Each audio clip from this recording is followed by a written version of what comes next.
مکمل ہو گیا ہے۔ اس میں ہم نے جتنی ریڈنگ کی ہے وہ آپ نے اس کو اچھی طرح پڑھنا ہے۔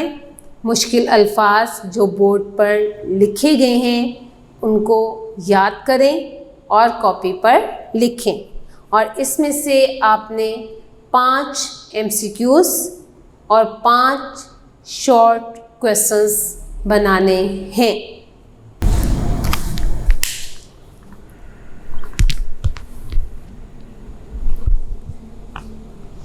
جی اسٹوڈنٹس، اب ہم اپنا دوسرے دن کا کام شروع کریں گے۔ دوسرے دن کا کام آپ کی پڑھائی ہے۔ آپ سب بچے اپنی کتاب کا صفحہ نمبر 39 کھولیں، صفحہ نمبر 39 کھولیں۔ ہم اپنی باقی ریڈنگ مکمل کریں گے۔ جی کھول لیا، شروع کریں۔ 17 رمضان المبارک 2 ہجری کو لڑائی کی ابتدا ہوئی۔ ابتدا شروع۔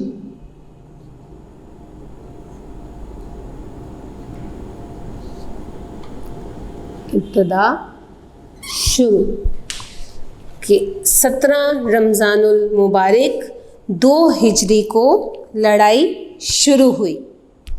کفار کی جانب سے عتبہ، اس کا بھائی شیبہ اور اس کا بیٹا ولید بن عتبہ مسلمانوں سے لڑنے کے لیے نکلے۔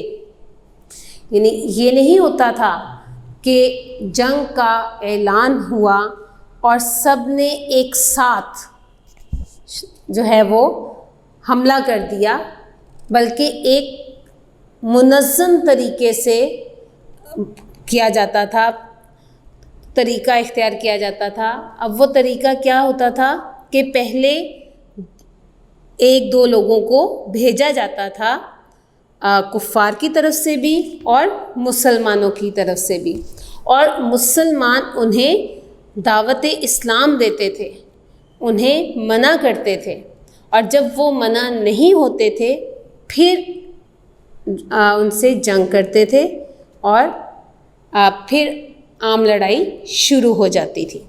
تو اسی طرح کیا ہوا کہ کفار کی جانب سے 3 لوگ آئے، ایک عتبہ، اس کا بھائی شیبہ اور عتبہ کا بیٹا ولید، وہ مسلمانوں سے لڑنے کے لیے آگے آئے۔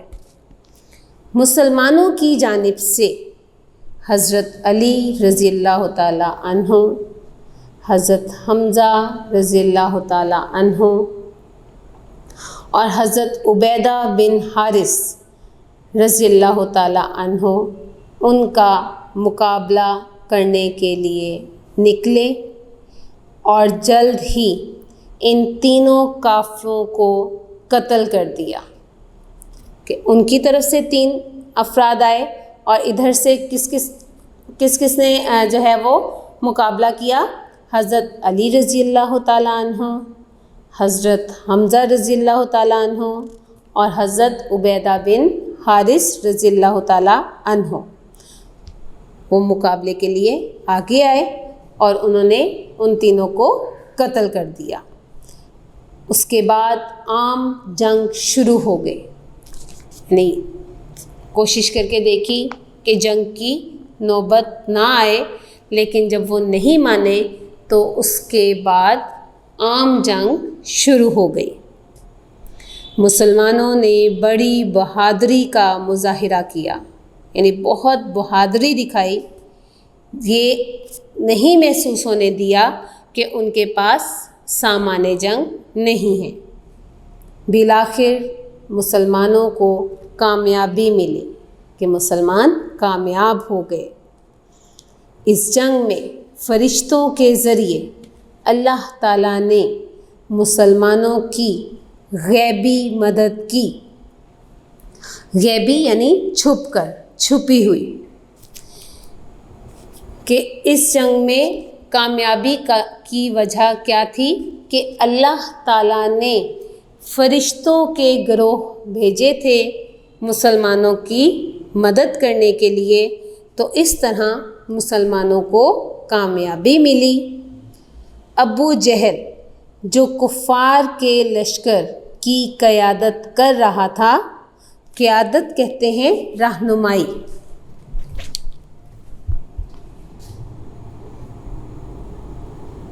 قیادت رہنمائی، کہ ابو جہل کفار کے لشکر کی قیادت کر رہا تھا، یعنی رہنمائی کر رہا تھا، وہ 2 نوعمر مجاہدوں معاذ رضی اللہ تعالیٰ عنہ اور معوذ رضی اللہ تعالیٰ عنہ کے ہاتھوں قتل ہوا۔ 9 عمر یعنی چھوٹی عمر کے، 9 عمر کا مطلب ہوتا ہے کم عمر۔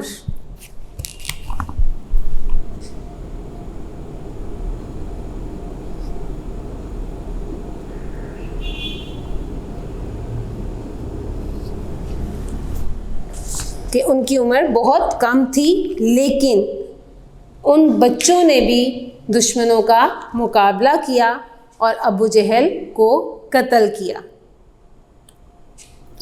اس لڑائی میں 70 کافر مارے گئے، جن میں ان کے بڑے بڑے سردار بھی تھے۔ کفار کے 70 آدمی قیدی بنے، یعنی 70 کافر مارے گئے اور 70 کافر ہی قیدی بنے، اور جو کافر مارے گئے ان میں ان کے بڑے بڑے سردار بھی تھے۔ اس لڑائی میں 14 مسلمان شہید ہوئے۔ کتنے مسلمان شہید ہوئے؟ 14۔ ٹھیک ہے۔ نبی کریم صلی اللہ علیہ وآلہ وسلم نے بدر کے قیدیوں کے ساتھ عمدہ برتاؤ کیا۔ عمدہ برتاؤ، اچھا سلوک، عمدہ برتاؤ، برتاؤ کا مطلب ہوتا ہے سلوک، اور عمدہ اچھا۔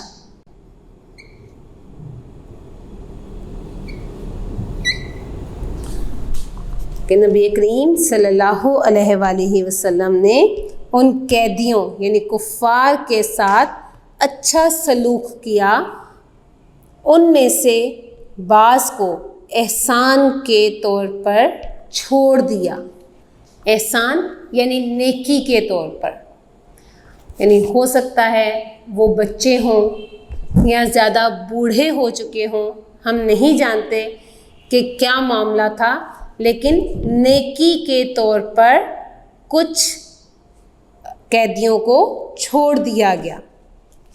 جو باقی بچے تھے ان کے متعلق یہ طے ہوا کہ وہ فدیہ دے کر آزادی حاصل کر لیں، یعنی کچھ کو احسان کے طور پر چھوڑ دیا، اور جو باقی رہ گئے، باقی بچے یعنی جو باقی رہ گئے ان کے متعلق کہ کیا طے ہوا کہ فدیہ دے کر آزادی حاصل کریں۔ فدیہ کسے کہتے ہیں؟ آج کل کی زبان میں ہم اسے ٹیکس کہتے ہیں،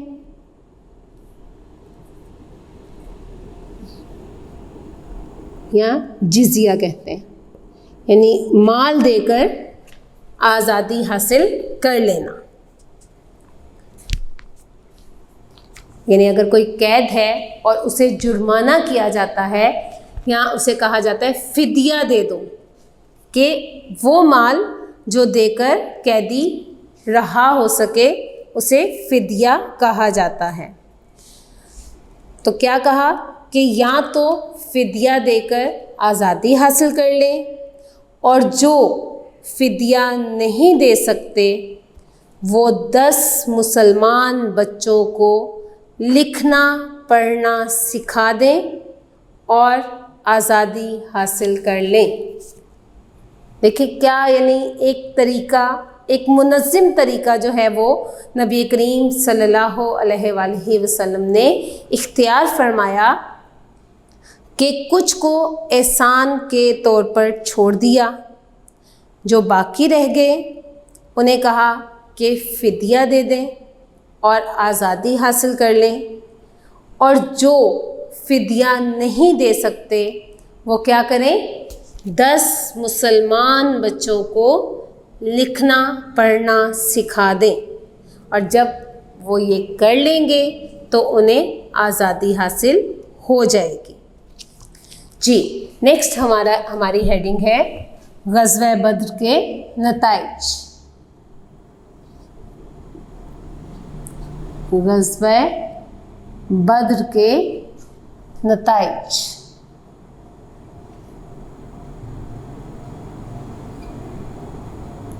کہ جب یہ معرکہ پیش آیا تو اس کے کیا نتیجے نکلے، کیا اس سے ہمیں جو ہے وہ فائدہ ہوا، یہ ہم اس میں پڑھیں گے۔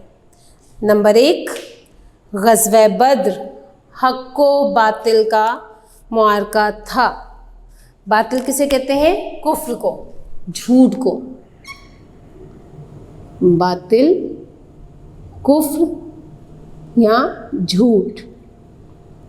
تو غزوہ بدر کس کا معرکہ تھا؟ حق اور باطل کا۔ حق کہتے ہیں سچ،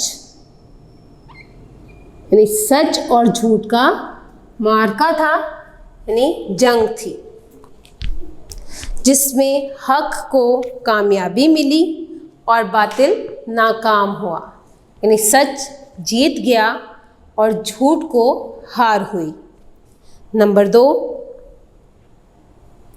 غزوہ بدر میں کفار مکہ کا غرور خاک میں مل گیا اور ان کے زوال کی ابتدا ہوئی۔ کہ غزوہ بدر پیش آنے کے بعد کفار مکہ کا غرور، ان کا تکبر خاک میں مل گیا، یعنی ختم ہو گیا۔ ان کو غرور تھا کہ ان پر کوئی غالب نہیں آ سکتا، وہ بہت طاقتور ہیں، انہیں کوئی نہیں ہرا سکتا۔ تو ان کے اس غرور کو اللہ تعالیٰ نے خاک میں ملا دیا اور ان کے زوال کی ابتدا ہوئی، یعنی وہ زوال پذیر ہونا شروع ہو گئے۔ نمبر 3، غزوہ بدر میں کامیابی کے بعد اسلام تیزی سے پھیلنے لگا۔ یعنی جب غزوہ بدر کا واقعہ پیش آیا تو مسلمانوں کی طاقت کا رعب لوگوں کے دلوں میں بیٹھ گیا اور اسلام تیزی سے پھیلنے لگا، یہاں تک کہ مسلمانوں کے اندر بھی جوش اور جذبہ پیدا ہوا کہ ہم اسلام کی تبلیغ کر سکتے ہیں اور ہمیں کوئی مشکل پیش نہیں آئے گی۔ نمبر 4، غزوہ بدر میں مسلمانوں کو کامیابی اللہ تعالیٰ نے فرشتوں کے ذریعے دلائی۔ کہ یہ بھی نتیجہ ہے کہ تعداد بہت کم تھی، سامان جنگ موجود نہیں تھا، تو کیا ہوا کہ اللہ تعالیٰ نے فرشتوں کے ذریعے مسلمانوں کو کامیاب کیا تھا، تو یہ بھی نتیجہ ہے۔ جی غزوہ بدر سے ہمیں یہ سبق ملتا ہے کہ اللہ تعالیٰ پر مکمل بھروسہ کرنا چاہیے اور خلوص نیت کے ساتھ اللہ تعالیٰ کے دین کا کام کریں۔ اللہ تعالیٰ اپنے بندوں کو مشکل میں تنہا نہیں چھوڑتا بلکہ ان کی مدد کرتا ہے۔ یعنی ہم نے یہ غزوہ بدر پڑھا ہے، اس میں ہمیں کیا سبق ملتا ہے کہ ہمیں اللہ تعالیٰ پر مکمل بھروسہ کرنا چاہیے، یقین رکھنا چاہیے کہ اگر ہم اللہ تعالیٰ سے مدد مانگ رہے ہیں تو اللہ تعالیٰ کی ذات ہماری مدد ضرور کرے گی، اور جو بھی کام کرے وہ خلوص نیت کے ساتھ کریں، سچی نیت کے ساتھ کریں۔ جیسے جنگ کے لیے نکلے تو یہ سوچ کر نکلیں کہ اگر اسلام کی سربلندی کے لیے ہمیں اپنی جان بھی قربان کرنی پڑے تو ہم پیچھے نہیں ہٹیں گے۔ کیوں؟ کیونکہ جب ہم اللہ تعالیٰ سے مدد مانگتے ہیں تو اللہ تعالیٰ ہماری مدد ضرور کرتا ہے اور کبھی بھی اپنے بندوں کو مشکل میں تنہا نہیں چھوڑتا۔ تنہا یعنی اکیلا، کبھی بھی اکیلا نہیں چھوڑتا بلکہ ان کی مدد کرتا ہے۔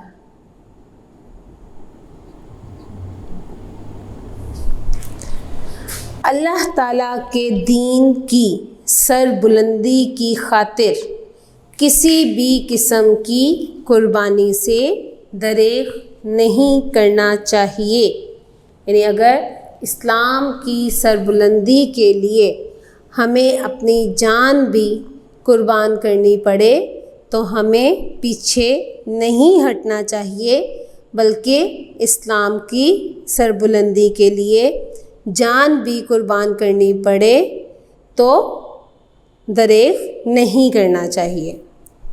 فتح ہمیشہ حق کی ہوتی ہے، یعنی جیت ہمیشہ سچائی کی ہوتی ہے۔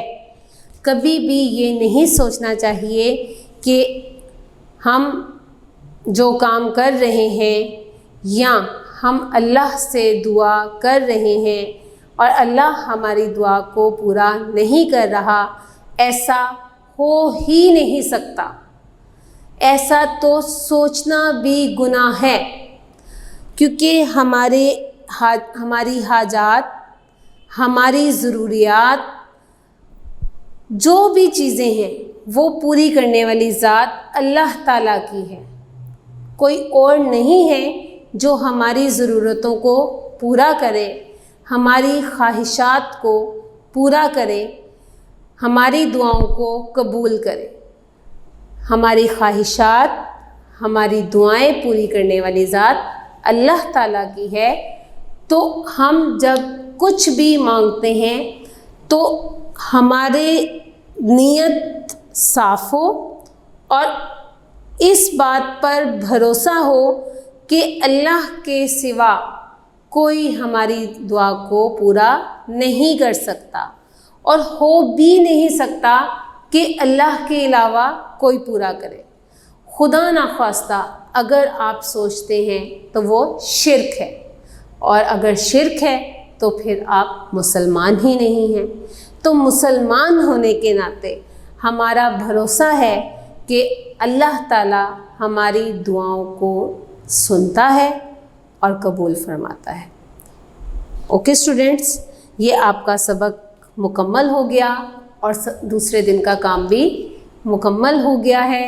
اس میں جو الفاظ معنی میں نے لکھے ہیں آپ نے یاد کرنے ہیں اور کاپی پر لکھنے ہیں، اور اس میں سے کوئی سے 5 MCQs اور 5 مختصر سوالات آپ نے خود سے بنانے ہیں اور کاپی پر لکھنے ہیں۔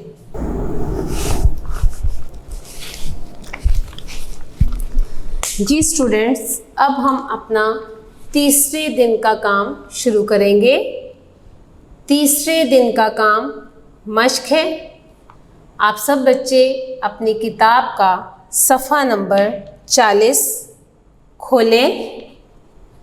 ہمارا پہلا سوال ہے مختصر جواب دیں۔ کیا سوال ہے؟ مختصر جواب دیں۔ آپ سب کے ہاتھ میں پینسلز ہونی چاہیے۔ میں آپ کو کتاب پر نشان لگوا دوں گی کہ کس سوال کا کیا جواب ہے، تو آپ نے کتاب سے یاد کرنا ہے۔ پہلا سوال ہے غزوہ بدر کب اور کہاں پیش آیا؟ غزوہ بدر کب اور کہاں پیش آیا؟ تو یہ آپ کے صفحہ نمبر 38 پر پہلا پیراگراف، اس کی آخری لائن 17 رمضان المبارک، یہاں سے شروع ہوگا۔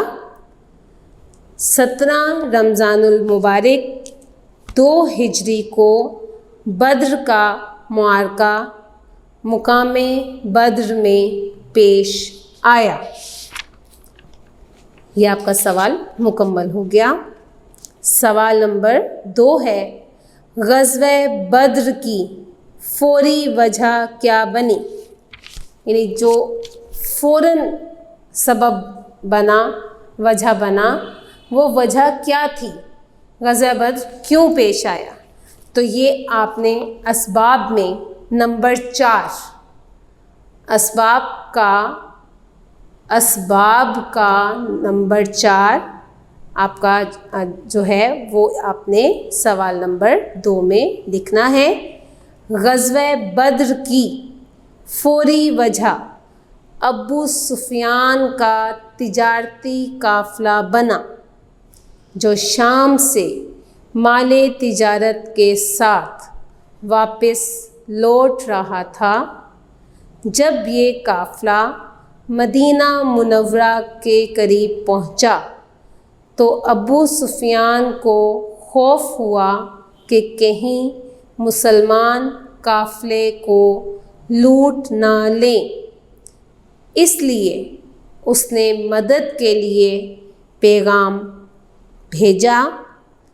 اس پر 1000 کا لشکر مدینہ منورہ کی طرف مسلمانوں پر حملہ کرنے کے لیے روانہ ہو گیا۔ یہ آپ کے دوسرے سوال کا جواب ہے۔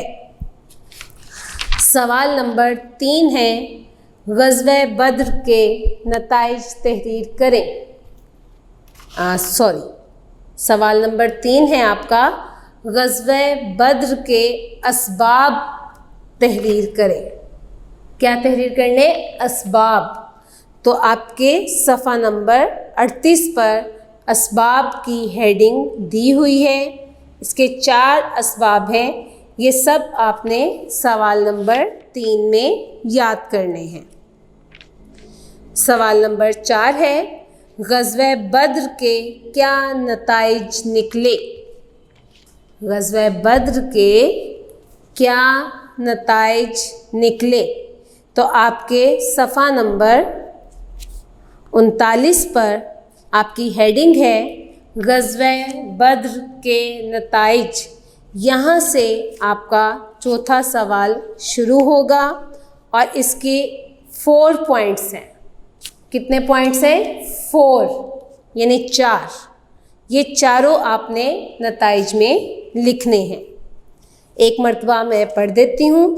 نمبر 1، غزوہ بدر حق و باطل کا معرکہ تھا، جس میں حق کو کامیابی ملی اور باطل ناکام ہوا۔ نمبر 2، غزوہ بدر میں کفار مکہ کا غرور خاک میں مل گیا اور ان کے زوال کی ابتدا ہوئی۔ نمبر 3، غزوہ بدر میں کامیابی کے بعد اسلام تیزی سے پھیلنے لگا۔ نمبر 4، غزوہ بدر میں مسلمانوں کو کامیابی اللہ تعالیٰ نے فرشتوں کے ذریعے دلائی۔ اوکے۔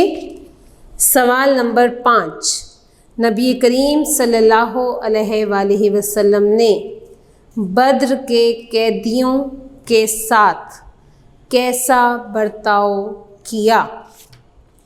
تو یہ آپ کے صفحہ نمبر 39 پر نتائج سے اوپر جو پیراگراف ہے لاسٹ والا، یہ آپ کا 5ویں سوال کا جواب ہے۔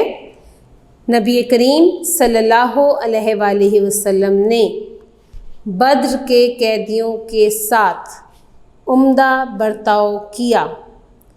ان میں سے بعض کو احسان کے طور پر چھوڑ دیا۔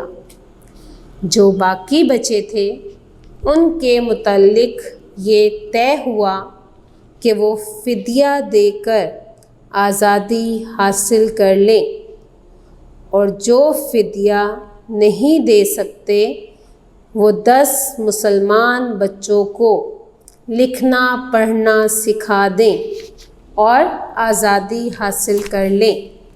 یہ آپ کے 5ویں سوال کا جواب ہے۔ اس کے بعد آپ کا سوال نمبر 2 ہے، درست جواب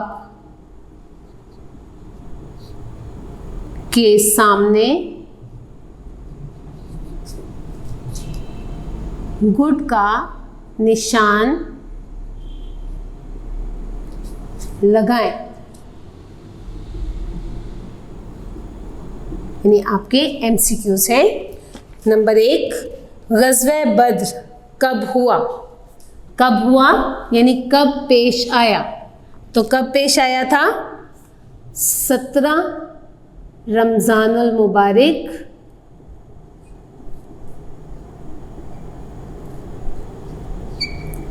2 ہجری۔ تو جہاں یہ لکھا ہے آپ نے اس کے اوپر ٹک کر دینا ہے۔ نمبر 2، کفار مکہ کی زیادہ تر تجارت کس ملک سے ہوتی تھی؟ کس ملک سے ہوتی تھی؟ شام۔ شام۔ تو جہاں لکھا ہے وہاں آپ نے ٹک کر دینا ہے۔ نمبر 3، غزوہ بدر میں مسلمانوں کا لشکر کتنے افراد پر مشتمل تھا؟ مسلمانوں کا لشکر کتنے افراد تھے؟ جی 313۔ نمبر 4، بدر کی لڑائی میں کتنے کافر مارے گئے؟ کتنے کافر مارے گئے تھے؟ 70۔ کتنے کافر مارے گئے تھے؟ 70۔ تو جہاں یہ لکھا ہے آپ نے ٹک کر دینا ہے۔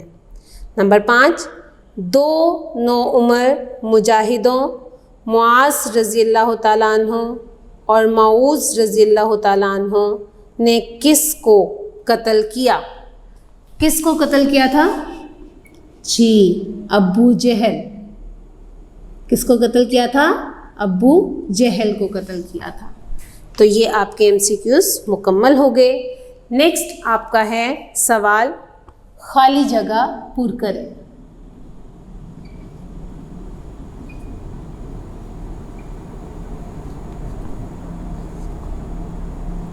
خالی جگہ پر کریں۔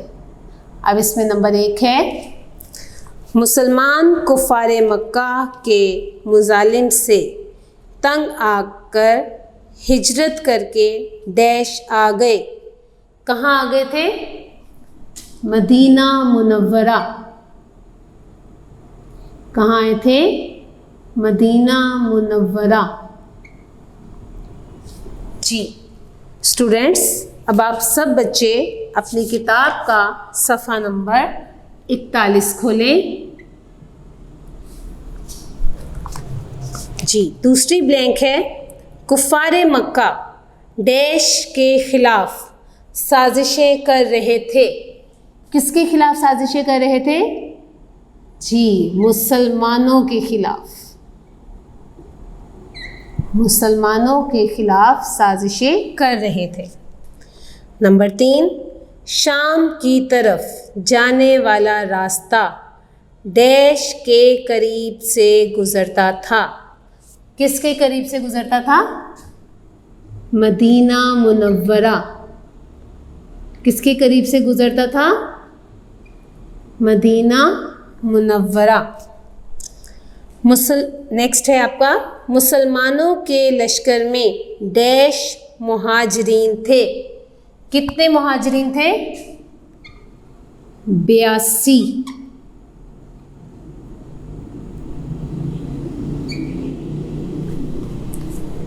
نیکسٹ ہے، فتح ہمیشہ ڈیش کی ہوتی ہے۔ کس کی ہوتی ہے؟ حق کی۔ فتح کس کی ہوتی ہے؟ ہمیشہ حق کی ہوتی ہے۔ تو یہ آپ کی بلینکس مکمل ہو گئی۔ نیکسٹ آپ کا سوال ہے، درست جملوں